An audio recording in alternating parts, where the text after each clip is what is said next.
తెరిచి చెప్పగలిగినటువంటి పౌరుడే నిజమైన యోధుడు. మనం ఎవరన్నా పక్కన వాడికి ఏదైనా చెప్పాలి అంటే భయపడతాం, అసత్యం చెప్పట్లేదు. పిల్ల పెద్ద అందరూ కూడా మనం చెప్పితే పక్కన వాడు నవ్వుతాడు, నవ్వుకోనివ్వండి, ఆ నవ్వుకు విలువే లేదు. నవ్యత్వానికి ఉంది కానీ నవ్వుకోవటానికి విలువ లేదు. కొత్తదనంలో ముందుకు వెళ్ళాలి అంటే సిగ్గుపడకూడదు. హర నమః పార్వతీపతయే.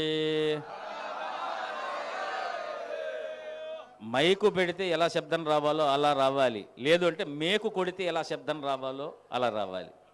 ఇప్పుడు గొంతులేకి మేకు కొట్టామనుకోండి, ఎలా నొప్పేస్తే అరుస్తామో అలా రావాలి. హర నమః పార్వతీపతయే. ఇది ఎప్పటికీ మీ కంఠంలో సుస్థిరమై ఉండుగాక. ఏడుకొండలవాడ వెంకటరమణ గోవింద గోవింద. ఆపద మొక్కులవాడ అనాథ రక్షక ప్రహ్లాద వరద గోవింద గో. ఇక్కడ చూడండి, ఇప్పుడు ప్రారంభం చేస్తే ఇంకొక గంట, కాకపోతే చిన్న మొక్క చెప్పి వదిలేస్తా. భయము కలిగిన, సైకాలజీ చెప్తున్నాం, నేను శాస్త్రం చెప్పట్లేదు. భయము కలిగిన